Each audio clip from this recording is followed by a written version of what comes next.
I'm back here with the lovely Darci Wilson, my wife. Darci, what guardrails have we put up in our lives to make sure that we follow through on the commitments that we've made? When we were engaged, we decided as a couple that we weren't going to have sex before we got married. Which is especially hard because she made me wait for an 8-month engagement. Yeah, I don't recommend that ever. Guardrail number 1. That was short engagements. That was super hard. Anyway, when we were engaged, we had bought a house and it was foreclosure. So we were there all the time, remodeling, by ourselves, late nights. It was terrible. And so there were several nights when I remember, would tell me, okay, we're too tempted to have sex. Things are getting hot. Things are getting hot. You need to go home. Which just infuriated me. Like, I can't think of very many times I was really actually that mad at you. It's just like you're saying, I hate you. That's what I thought you were saying. I hate you. I don't even love you anymore. I'm not attracted to you. You just need to go home. So that made me really mad. Also, it made me really mad that you were the strong one and I was like the tempter. You're usually the tempter. Ice cream is delicious, okay? Sure. It's so good. Ice cream's good. So I remember a couple times you never actually made it home when we decided it's probably best if we just separate. Well, one time, actually, I think 3 times, you had told me, okay, it's time to go, and I was so ticked. I was so ticked, and you had said, okay, you just need to go home. So I stormed down the stairs, and I thought I was being so sneaky. I was being sneaky, actually, because you didn't even know. No idea.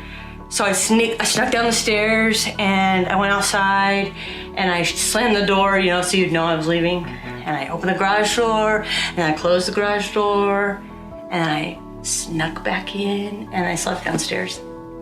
It was awesome, except for, this actually brings me, this is another guardrail.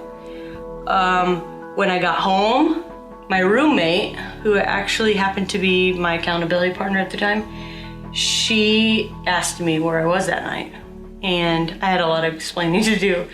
She didn't believe me. Neither does anybody watching this video right now. I kept telling her, I promise, you can ask him, he doesn't even know. And you didn't know. No. I thought I was being so sneaky, and even though it was a stupid thing to do, I don't recommend it, it was, knowing that she was gonna ask me when I got home, made me not do anything more dumb. Yep. So that, accountability partner is a big thing. So what about you? This is 10 years in the future, a decade ago we were engaged. What now? What guardrails have you set up in your life to ensure that you follow through on your commitments? Every morning I remind myself of the verse, take every thought captive and make it obedient to Christ. And every single time I am tempted to have an argument or conversation with you when you are not present, I quote that verse, take every thought captive and make it obedient to Christ. And sometimes at certain times of the month, I have to quote that a lot. I'm just saying. That's it. I do. It's more needed. Yes. Also, I know men and women are different in a lot of areas, but I do think it's important to have accountability partners. So I have an accountability partner that asks me the tough questions, questions like, how's your thought life, or any temptations that I may have. Really hard things, and it's especially hard. It's hard to ask that person, like, can you ask me these tough questions? Because that's a super uncomfortable conversation. It's also really hard to be honest sometimes, but it's important.